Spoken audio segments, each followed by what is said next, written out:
guys, welcome back to the channel. Fabrizio Romano here, as always, to keep you posted on the transfer market. Today, guys, as always, keeping you updated. Several players to mention, several stories to clarify and explain. Let's jump into it together.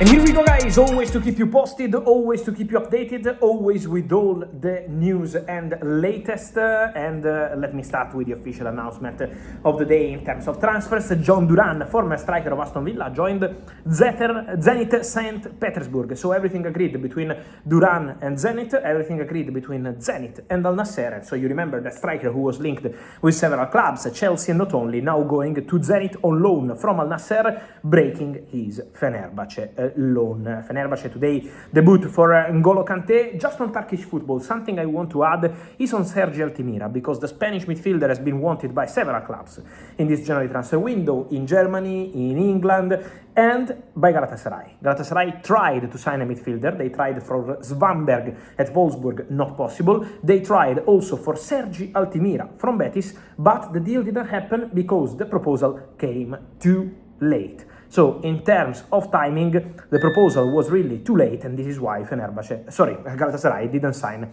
Sergi Altimira. Fenerbahce very happy with their signing N'Golo Kante, also 21 games unbeaten, and so many things happening in Turkish football on the market and on the pitch. But let's jump also on different names, and I wanted to say something directly from Saudi Arabia, because many of you today, guys, start asking me, it's true that Cristiano Ronaldo is back? It's true that the streak of Cristiano Ronaldo is over? It's true that this situation between Cristiano and PIF controlling some of the Saudi clubs, including Al-Nassr, is over? Guys, my answer is that as of today, Monday, there is still nothing confirmed in terms of when Cristiano will be back on the pitch. We have to wait for that.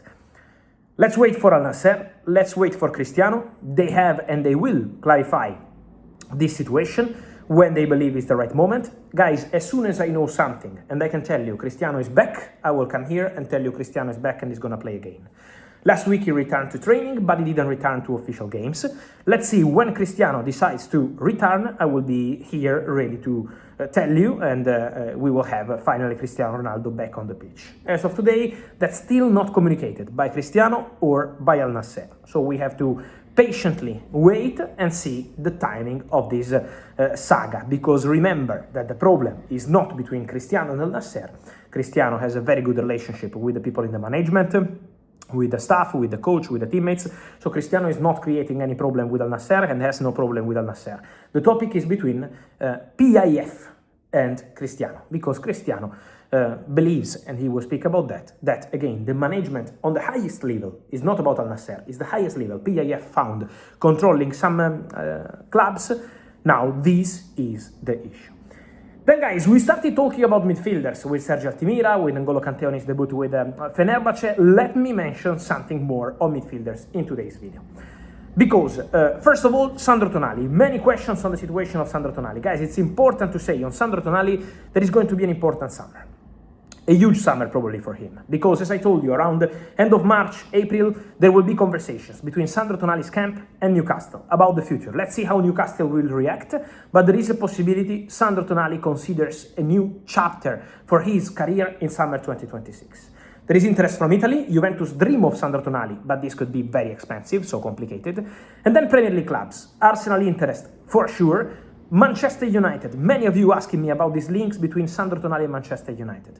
There is an appreciation for Sandro Tonali by Man United, but he's not the only midfielder in the list. What I'm hearing is that Man United have several names, and in order to decide who's going to be the player they want to sign, and it could be two midfielders in the summer, because Casemiro is going, Ugarte, let's see what happens, and more. In that case, Manchester United wait to see, first, if they will play Champions League football or not, and second, who's going to be the manager. So before Man United decide, okay, this is the midfielder we want, we have to wait. With Amorim, the name was Carlos Baleba. That was the top target. Now Amorim is gone, and so let's see what happens with Carrick or with any other manager in Manchester United decide to appoint in the summer, and then what they decide to do. Internally, Tonali is appreciated, but it's not clear yet who's going to be the top target. For Arsenal, he's on the list. Arsenal want to add a midfielder in the summer transfer window. That's the plan of the club as of today. And so let's follow this Tonali situation, because for sure there is going to be plenty of interest for the Newcastle midfielder, with Arsenal and United in conversation for midfielders in this summer transfer window. Then, if we want to talk about midfielders, guys, I keep bringing to the videos and to the table the name of Kees Smit, this midfielder from AZ Alkmaar, because Jorge Mendes is in control of the situation, there is Real Madrid interested, there are Premier League top clubs interested, several top clubs. And so it's going to be a big battle, Premier League, Spanish clubs, because, again, Real Madrid, and let's see what's going to happen also at other clubs. So for Kees Smit at AZ Alkmaar is going to be a huge summer, a huge battle. It's not going to be easy to sign him because something like, as I told you, 40 or 45 million euros for Kees Smit is not enough. It's going to take bigger money. But for sure it's going to be a big battle. So get ready for Kees Smit because he's going to be a big part of conversations.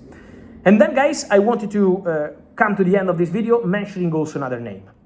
Because many of you ask me about one of the best players in the world, in his position and not only, which is Vitinha, who did fantastic last season for Paris Saint-Germain, is doing fantastic once again this season for Paris Saint-Germain. So there is no doubt that Vitinha is one of the best midfielders in the world, and it's normal to have plenty of links.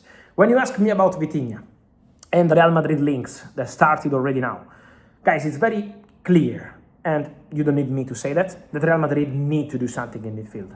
And their plan is in summer 2026 to try help the start of rebuilding something in defense and in midfield. So for sure Real Madrid will be active in terms of targets in midfield and in defense.